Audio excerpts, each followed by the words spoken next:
This next class is just a focus on having a conversation. It's not going to be a full hour, but I did want to go through a couple of things that are very common when we're talking about MLS etiquette, right? So making sure that you're understanding how best to show up, what that looks like for other people, making sure that you're understanding how best you can present yourself and Keller Williams when you are communicating with other agents throughout the industry. So first and foremost is to understand that there are two different kinds when we're talking about MLS etiquette. There is the listing agent and the responsibilities of the listing agent, and then there are the buyer agent and how to communicate that way. So first and foremost, we want to talk about being a listing agent and what that looks like in terms of MLS etiquette.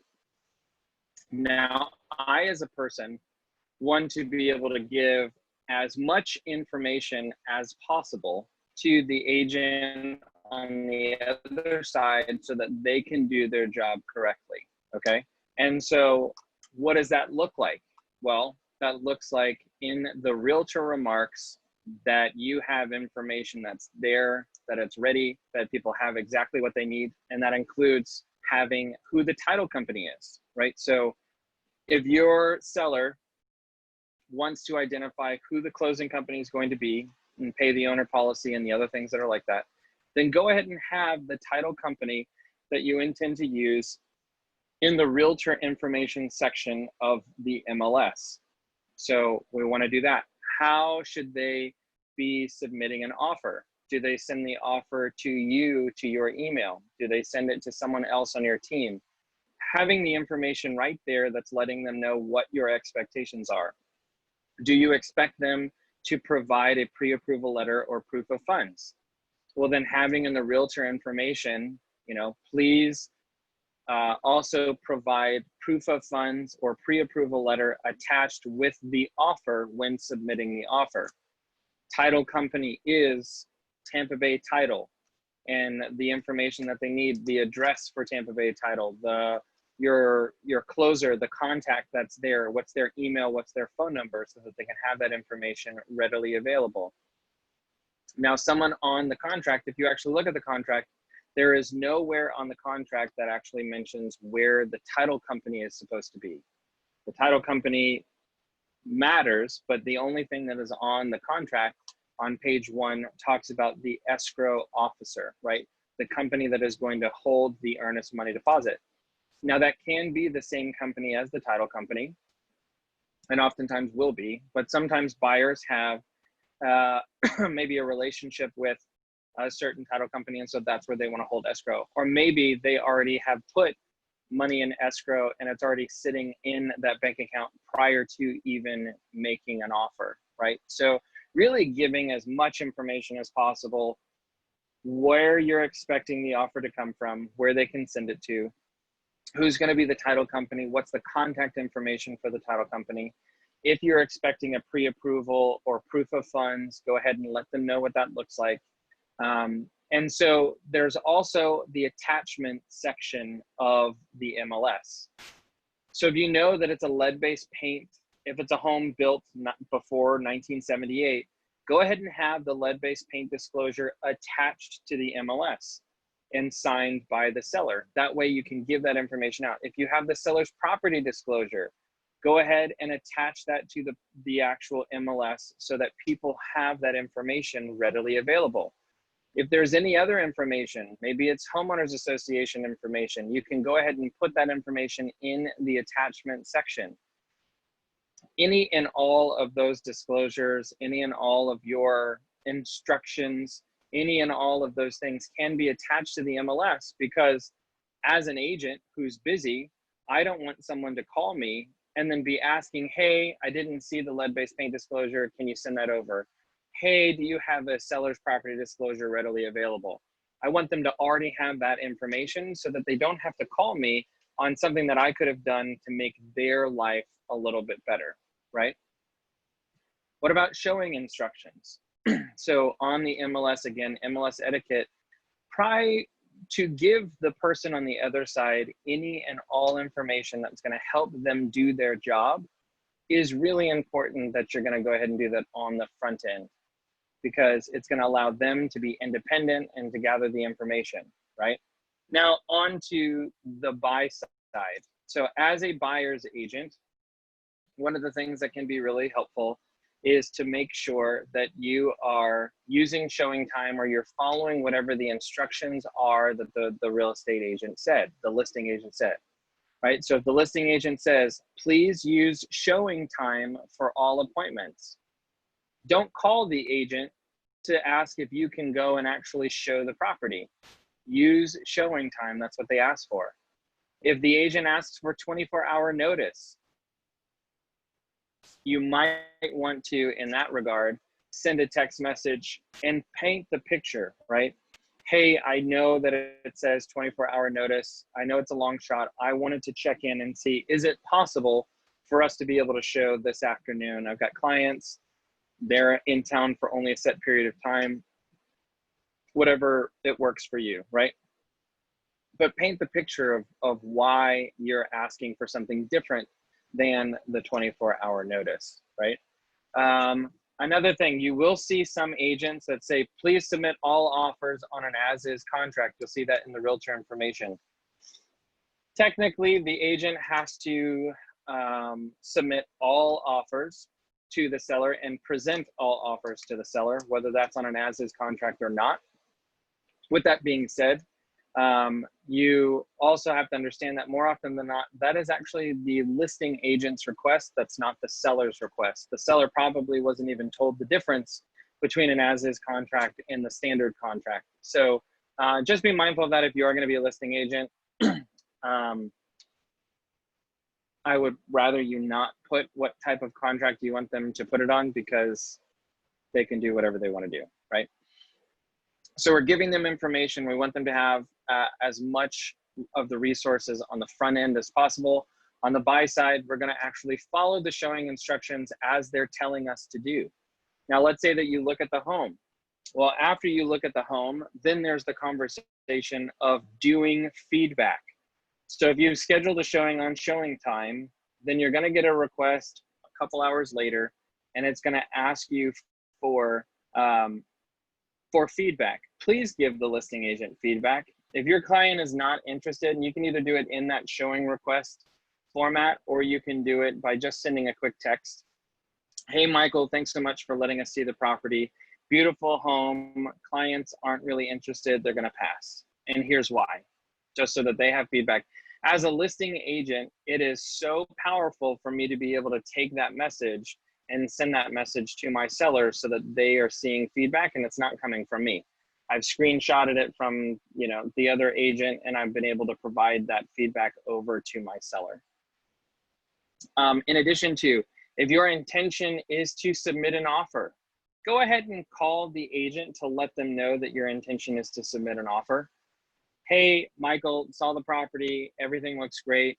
We intend to submit an offer. I'm driving back to my house. I'm driving back to the office, and then we'll be working up that document. Wanted to give you a heads up.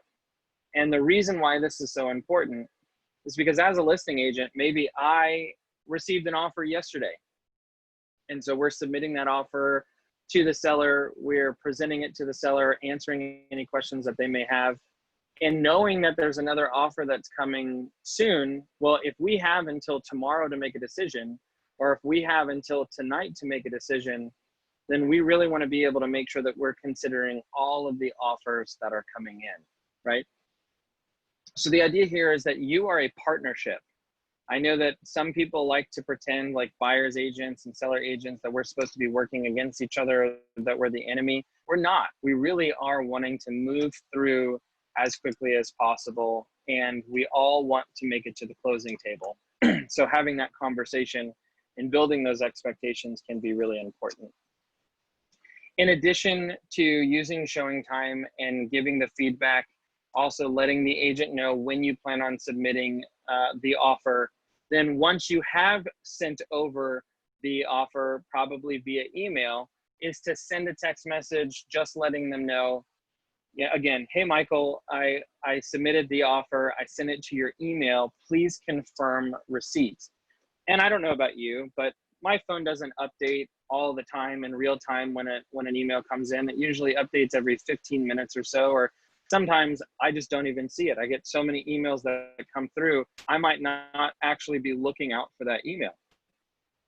So by sending a text message just to confirm, it's a way to make sure that it's being brought to the top of mind. Listing agent's able to go in, check the email, and then notify you that yes, it was received, because that is the delivery date, right? When we talk about the property or the contract has to be delivered, then having that receipt, that's when the clock starts and you can be going there from a delivery.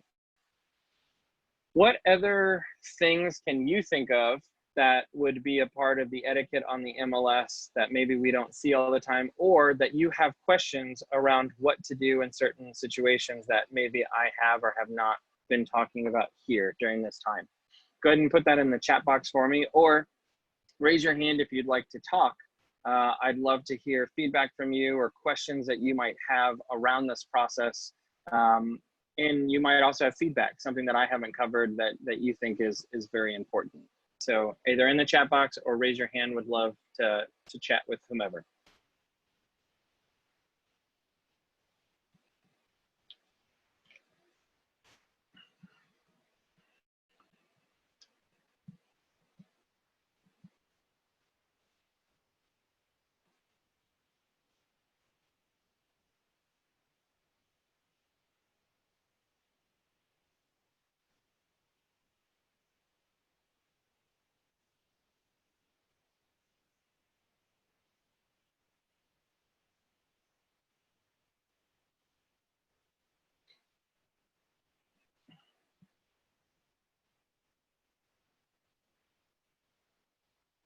Anybody? Anybody live? Any feedback at all?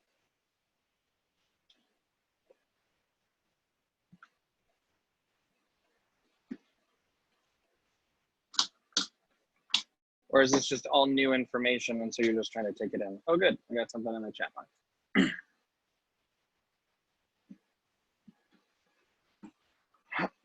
Okay, so Veronica just said, you know, really thankful for the info, new info, just kind of soaking it in. It's from this perspective, right? You're thinking, how can I make the other person's job easier? How can I make the other person look for ways for a while?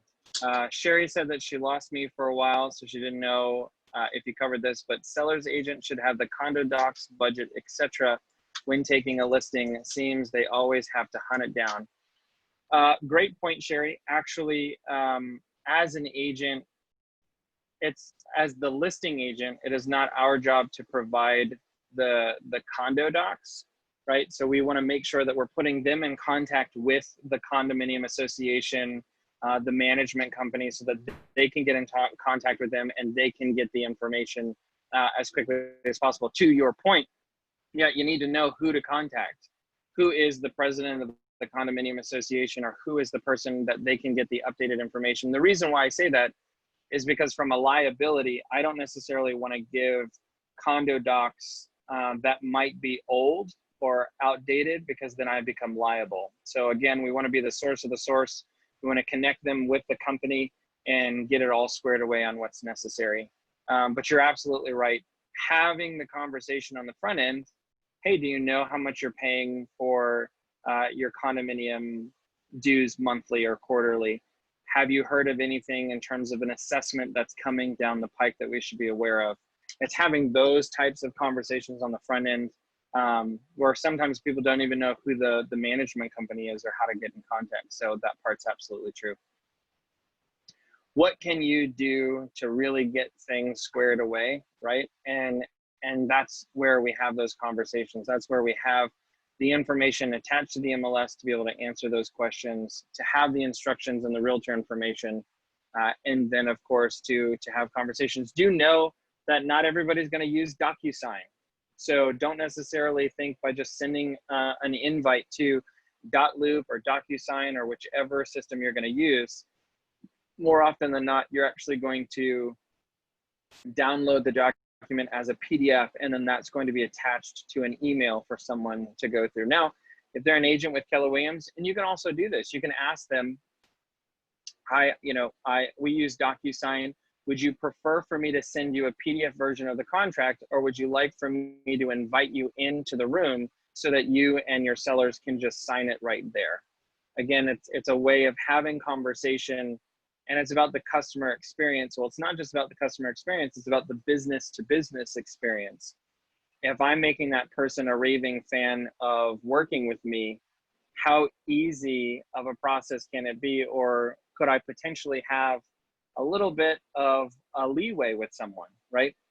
Going that extra mile to make sure that it's a smooth transaction means that when the going kind of gets tough in terms of maybe the home inspection, we get an inspection report back and it's not what we wanted. Being able to have that rapport with that other agent, you might be able to find a win-win solution without them immediately going to a place of negativity. So it is all valuable to be thinking about the way of moving through, and just, etiquette, you can call this etiquette, you can call it best practices. I find that when I can do as much as I can on the front end, then I don't have to worry about it on the back end. Same thing in terms of what type of lockbox is it and where is the lockbox going to be located. Sometimes people put the lockbox on the front door. Sometimes the front door has just been painted, or it's a brand new door, or it doesn't fit, or it's going to scuff the frame. So you're putting it around the side of the house. You're putting it on a spigot. You're putting it on a bench. Whatever it is that you're doing, just let them know where it's located. If you're going to be using a CBS code, let them know what it is. If you're going to be using a CBS code, that would be in your showing instructions, right? By using showing time, once they've confirmed the appointment, then it'll give them that information. It's making it as smooth of a process as possible. Absolutely. Anything else? Any other questions or feedback or things that you would like to hear more about when being in the process of working with another agent, as well as moving through the MLS?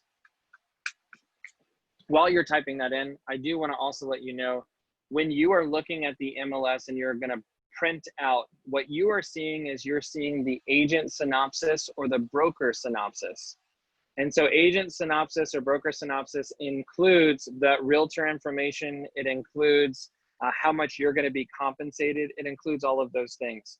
We do not want to give that version to our clients. And so you'll actually see when you go into the MLS and you're looking at a property, on the top right, where it's going to say agent synopsis or broker synopsis, you can actually scroll down and click on customer synopsis. And that's going to be what can be publicly facing.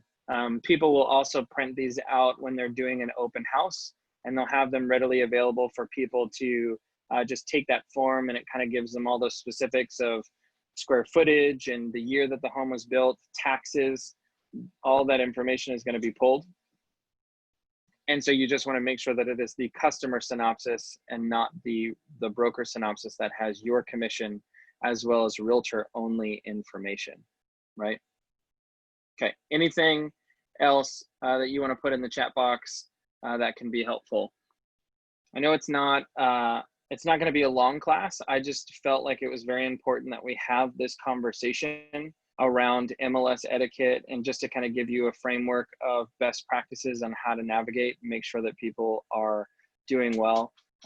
It's also the same thing as the listing agent. Please, once an offer has been accepted, if you have multiple offers, do not just ghost on the other people, right? You have to send an email letting them know, thank you so much for submitting your offer. However, the sellers have chosen to accept someone else's offer. If you would like to be considered for a backup contract, please let me know. You know, the last thing that an agent wants is to have submitted an offer. They're not hearing anything. They're like, hey, just wanted to check in. And then they look on the MLS, and the way that they find out that their clients have lost is because they see that it went pending on the MLS. That doesn't feel good. That doesn't feel like a win-win. So we definitely want to make sure that we're communicating effectively to the other side, and that they understand what that looks like, right? If you're going to be using a transaction coordinator, the thought process here is, once the offer is being accepted, then you let them know who your transaction coordinator is going to be. So thank you so much for the offer. Congratulations. The sellers have chosen to accept your buyer's offer, and blah, blah, blah, blah, blah, blah, blah. Then you can go moving forward. You will also be hearing from my transaction coordinator, Echo. Here's her email. This is how she's going to be helping with all of the paperwork moving forward.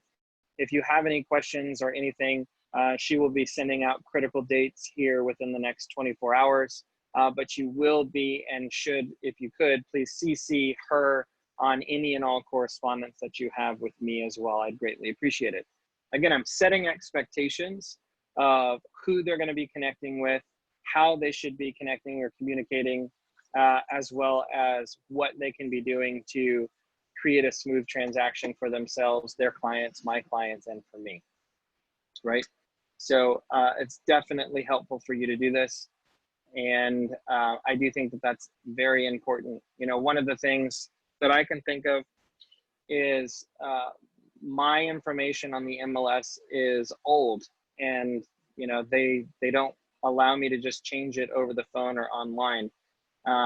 And so because of that, the actual email that is connected to me on the MLS is really old, which is why in the realtor information, it says, please submit all offers to, and then gives an email address. Well, I've had people go, hey, what's your email? I'm getting a bounce back on your email. It's like, well, did you send it to the one that's in the realtor information? Oh, no, I didn't do that. Right? Please make sure that you read everything and that you don't make any assumptions. So out of what we've covered so far, and I know that it's a lot of new information for many of you, what's something that was new to you that you didn't think about, that you're like, oh, that's a really good idea, that's something that I want to implement? Go ahead and put that in the chat box for me so that I know where you are at in the process.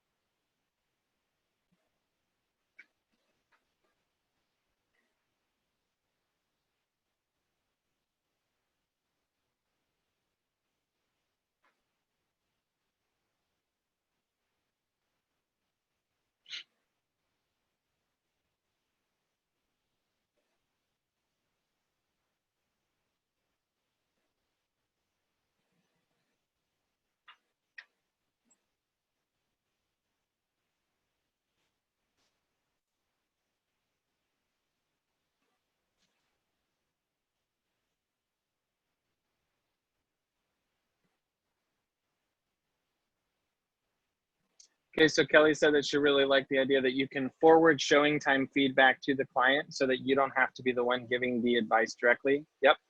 There is a setting to where when you receive feedback, it can actually go to both you and to your seller directly. That way you don't even have to forward it. I prefer to forward it because I might filter through and not send them everything, especially if an agent isn't delivering the message in a nice way. There are some people that are that way. Excellent point though, Kelly. What else? What else did you like? What else was new for you? What else is something that you intend to implement into your business?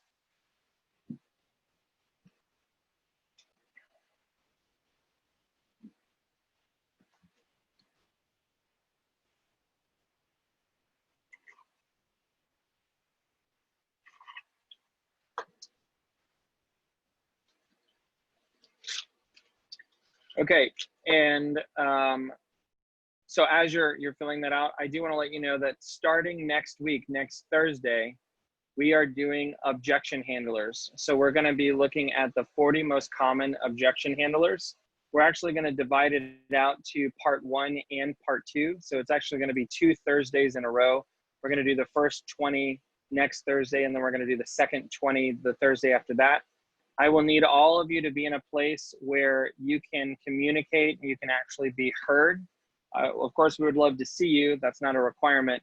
However, so that you can be heard is going to be important, because we're all going to be reading them out loud together. We're going to round robin. So like I'll read the first one, Veronica will read the second one, Brian will read the third one. We'll kind of go through that as we go through the first 20.